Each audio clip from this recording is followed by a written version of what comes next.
Hello students, ഇന്ന് നമ്മൾ പഠിക്കാൻ പോകുന്ന ടോപ്പിക്കാണ് സ്പാൻ ഓഫ് കൺട്രോൾ എന്ന് പറയുന്നത്. ഇത് വളരെ ചെറിയൊരു ടോപ്പിക്കാണ്, ചെറിയൊരു കൺസെപ്റ്റാണ്. സ്പാൻ ഓഫ് കൺട്രോൾ എന്ന് പറഞ്ഞാൽ ഒരു മാനേജറിൻ്റെ കീഴിൽ എത്ര സബോർഡിനേറ്റ്സ് ഉണ്ട് അത്രയേ ഉള്ളൂ. ആ എണ്ണം, അതിനെയാണ് സ്പാൻ ഓഫ് കൺട്രോൾ എന്ന് പറയുന്നത്. ഇപ്പോൾ ഒരു മാനേജർ അല്ലെങ്കിൽ സൂപ്പർവൈസറിൻ്റെ കീഴിൽ അല്ലെങ്കിൽ ബോസിൻ്റെ കീഴിൽ 5 സബോർഡിനേറ്റ്സ് ഉണ്ട് എങ്കിൽ 5ആണ് സ്പാൻ ഓഫ് കൺട്രോൾ. ആ ബോസിൻ്റെ കീഴിൽ 15 സബോർഡിനേറ്റ്സ് ഉണ്ട് എങ്കിൽ 15 എന്നതാണ് സ്പാൻ ഓഫ് കൺട്രോൾ. അപ്പോൾ ആ എണ്ണം, എത്ര സബോർഡിനേറ്റ്സ് ഡയറക്റ്റ് ആയിട്ട് ഒരു മാനേജറിൻ്റെ കീഴിൽ എത്ര സബോർഡിനേറ്റ്സ് വരുന്നു, ആ എണ്ണത്തിനെയാണ് സ്പാൻ ഓഫ് കൺട്രോൾ എന്ന് പറയുന്നത്. അതിൻ്റെ ഡെഫിനിഷൻ ചെറിയൊരു ഡെഫിനിഷനാണ്. The number of subordinates who are working under one manager എന്നാണ് ചെറിയൊരു എക്സ്പ്ലനേഷൻ എന്നുള്ളത്. അപ്പോൾ ഈ എത്ര സബോർഡിനേറ്റ്സ് ഉണ്ട് അതിൻ്റെ കൗണ്ടാണ് സ്പാൻ ഓഫ് കൺട്രോൾ എന്ന് പറയുന്നത്. അപ്പോൾ ഇതിൻ്റെ ഒരു ശ്രദ്ധിക്കേണ്ട ഒരു കാര്യം എന്തെന്ന് പറഞ്ഞാൽ, ഒരു മാനേജറിൻ്റെ കീഴിൽ ഡയറക്റ്റ് ആയിട്ട് വരുന്ന സബോർഡിനേറ്റ്സിൻ്റെ എണ്ണമാണ് നമ്മൾ ഈ സ്പാൻ ഓഫ് കൺട്രോളിൽ പറയുന്നത്. ഇപ്പം എക്സാമ്പിളായിട്ട് പറയുകയാണെങ്കിൽ, നമ്മുടെ കോളേജിൽ ഇൻസ്റ്റിറ്റ്യൂഷൻ്റെ ഹെഡ് എന്ന് പറയുന്നത് പ്രിൻസിപ്പാളാണ്. പ്രിൻസിപ്പാളിൻ്റെ കീഴിലാണ് ഞങ്ങൾ ഫാക്കൽറ്റീസ് എല്ലാവരും. അതിപ്പം പ്രൊഫസേഴ്സ് ആവാം, അസോസിയേറ്റ് പ്രൊഫസേഴ്സ് ആവാം, അസിസ്റ്റൻറ്റ് പ്രൊഫസേഴ്സ് ആവാം, പിന്നെ ലാബിലെ ഫസ്റ്റ് ഗ്രേഡ് ഇൻസ്ട്രക്ടേഴ്സ്, മറ്റ് ഇൻസ്ട്രക്ടേഴ്സ്, പിന്നെ ലൈബ്രറിയിലെ സ്റ്റാഫ്, ഓഫീസിലെ സ്റ്റാഫ്, ഓഫീസിലെ അക്കൗണ്ടൻറ്റ്, അസിസ്റ്റൻറ്റ്, അങ്ങനത്തെ ഒരുപാട് പോസ്റ്റുകളുണ്ട്. അപ്പോൾ മൊത്തത്തിൽ നോക്കുകയാണെങ്കിൽ ഒരു 200-250ഓളം സ്റ്റാഫുകൾ നമ്മുടെ കോളേജിലുണ്ട്. അപ്പോൾ ഇവരെല്ലാവരും പ്രിൻസിപ്പാളിൻ്റെ കീഴിലാണ് വരുന്നത്. അതിൻ്റെ എല്ലാത്തിൻ്റെയും ബോസ് എന്ന് പറയുന്നത്, അല്ലെങ്കിൽ ഹെഡ് എന്ന് പറയുന്നത് പ്രിൻസിപ്പാളാണ്. പക്ഷേ ഈ സ്പാൻ ഓഫ് കൺട്രോളിൻ്റെ കാര്യം പറയുമ്പോഴേക്കും ഈ 250 സ്റ്റാഫിൻ്റെയും കണക്കെടുക്കത്തില്ല. ഡയറക്റ്റ് ആയിട്ട് പ്രിൻസിപ്പാളിൻ്റെ കീഴിൽ വരുന്ന ആൾക്കാരുടെ അക്കൗണ്ട് മാത്രമേ എടുക്കത്തുള്ളൂ. അപ്പോൾ ഡയറക്റ്റ് ആയിട്ട് പ്രിൻസിപ്പാളിൻ്റെ കീഴിൽ വരുന്ന ആൾക്കാരെന്ന് പറഞ്ഞാൽ മെയിൻലി HODs, 6 ഡിപ്പാർട്ട്മെൻറ്റിലെ HODs, 5 നമ്മുടെ ബ്രാഞ്ചസ് ഉണ്ട്, പിന്നെ 6ാമത്തെ സയൻസ് ഡിപ്പാർട്ട്മെൻറ്റ്. അപ്പം 6 ഡിപ്പാർട്ട്മെൻറ്റിൻ്റെ HODs ഉണ്ട്.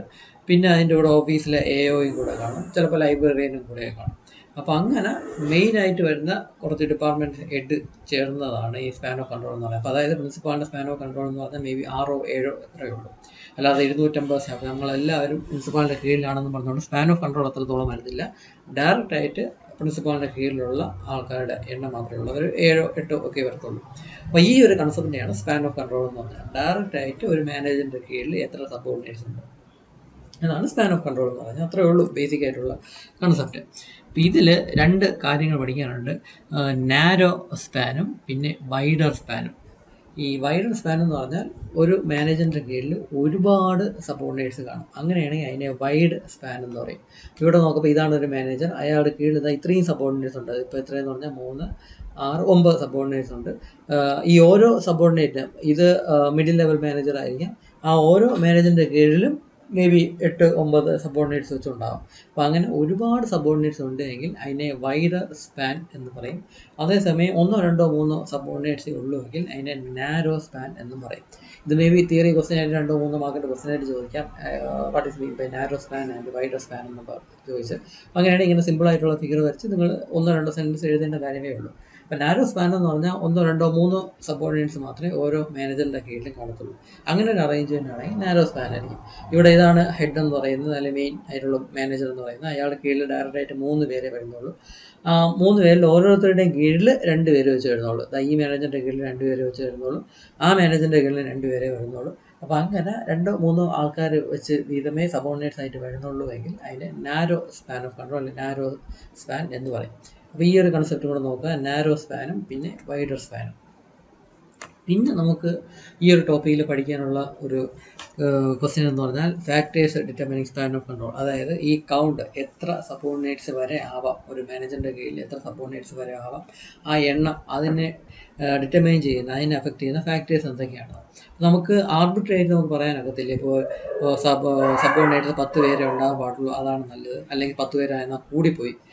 അല്ലെ ഏറ്റവും നല്ലതെന്ന് പറഞ്ഞാൽ 3 പേര് സബോർഡിനേറ്റ്സ് ഉണ്ടാകുന്നതാണ് നല്ലത്. അങ്ങനെ നമുക്കൊരു കൗണ്ട്, നമ്പർ നമുക്ക് പറയാനൊക്കത്തില്ല.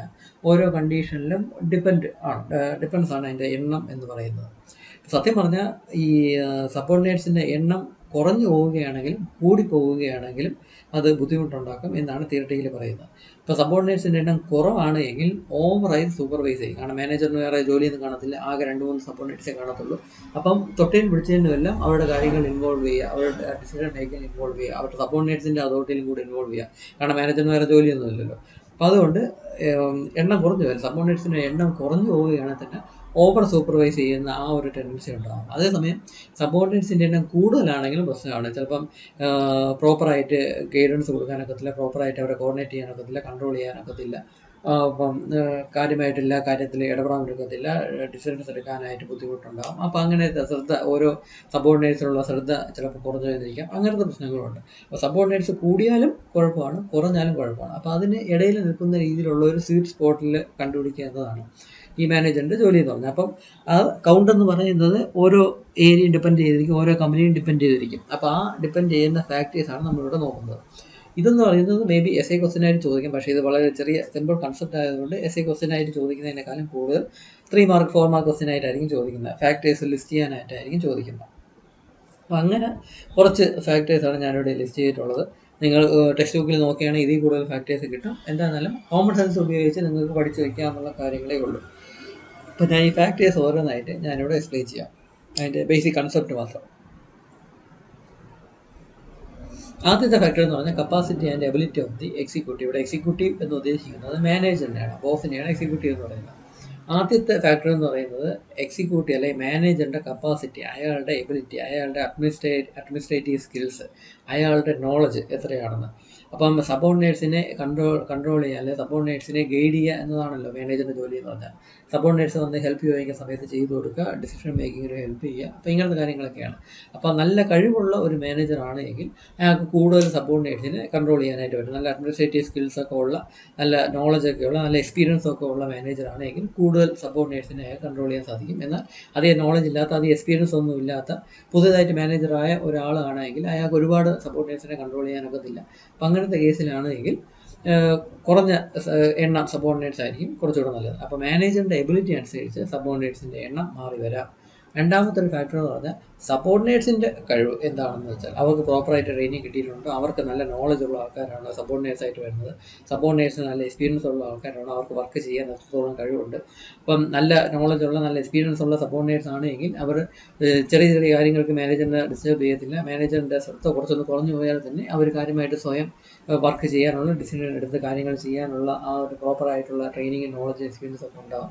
അപ്പം നല്ല നോളജ് ഉള്ള സബോർഡിനേറ്റ് ആണെങ്കിൽ, നല്ല എഫിഷ്യൻ്റ് ആയിട്ടുള്ള, നല്ല എഡ്യൂക്കേഷനൊക്കെ കിട്ടിയിട്ടുള്ള, നല്ല ട്രെയിനിങ് ഒക്കെ കിട്ടിയിട്ടുള്ള സബോർഡിനേറ്റ്സ് ആണെങ്കിൽ കൂടുതൽ സബോർഡിനേറ്റ്സ് ആയാലും ആ മാനേജറിന്, അങ്ങനെയുള്ള സബോർഡിനേറ്റ്സിന് മാനേജറിന് ഈസി ആയിട്ട് കൺട്രോൾ ചെയ്യാൻ പറ്റും.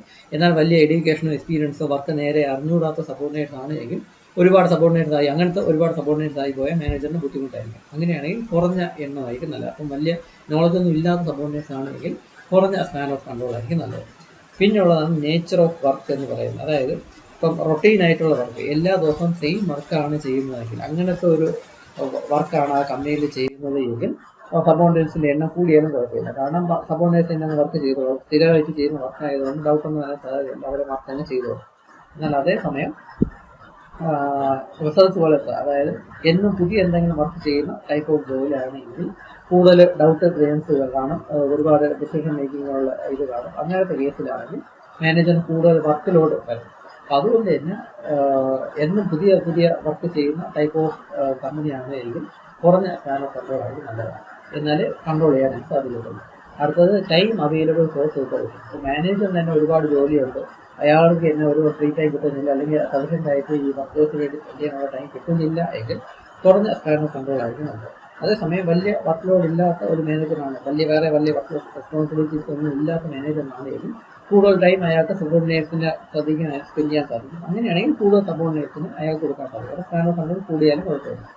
ആൾറെഡി നല്ല വർക്കുള്ള ഒരു മാനേജറാണെങ്കിൽ അയാൾക്ക് ചെറിയ നാരോ സ്പാൻ ഓഫ് കൺട്രോൾ ആയിരിക്കും നല്ലത്, കുറഞ്ഞ എണ്ണം സബോർഡിനേറ്റ് ആയിരിക്കും നല്ലത്.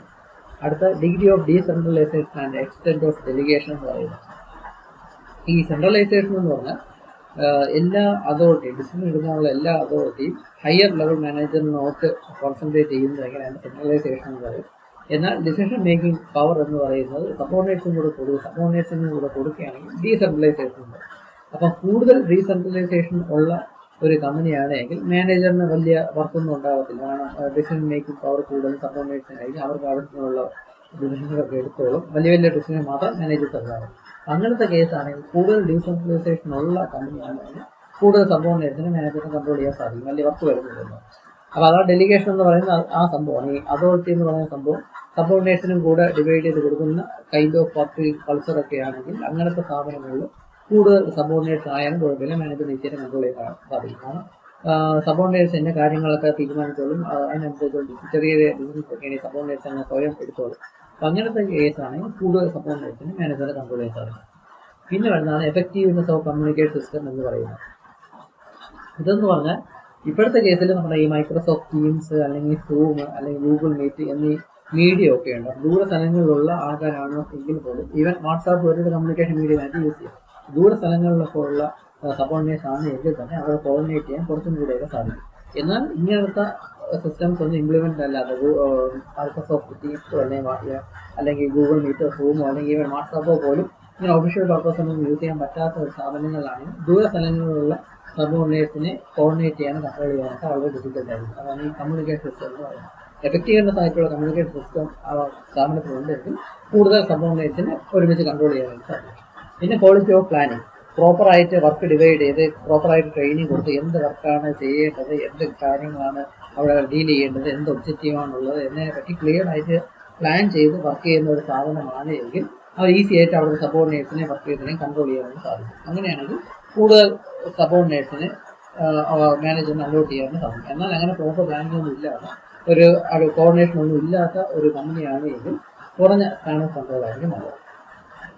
പിന്നെ അസിസ്റ്റൻസ് ഓഫ് എക്സ്പേർട്ട്, ഇത് മാനേജറിന് ഡിസിഷൻസ് എടുക്കാനും സബോർഡിനേറ്റ്സിനെയൊക്കെ മാനേജ് ചെയ്യാനൊക്കെ ഒരു എക്സ്ട്രാ ആയിട്ട് സ്റ്റാഫിനെ അലോട്ട് ചെയ്തിട്ടുണ്ടാവില്ല. അതായത് എക്സ്പേർട്ട് ആയിട്ടുള്ള സ്റ്റാഫിനെ തന്നെ അലോട്ട് ചെയ്തിട്ടുണ്ടെങ്കിൽ ആ സ്റ്റാഫിൻ്റെ സഹായത്തോടെ ആ മാനേജറിന് കൂടുതൽ സബോർഡിനേറ്റ്സിനെ കൺട്രോൾ ചെയ്യാനാണ് സാധിക്കും. എന്നാൽ മാനേജർ എല്ലാ വർക്ക് ചെയ്യാനും മാനേജർ ഒറ്റയ്ക്കാണ് അല്ലെങ്കിൽ സഹായിക്കാനായിട്ട് ഒരു സെക്രട്ടറി പോലും ഇല്ല എന്ന അവസ്ഥയാണെങ്കിൽ കുറഞ്ഞ സ്പാൻ ഓഫ് കൺട്രോൾ ആയിരിക്കും നല്ലത്.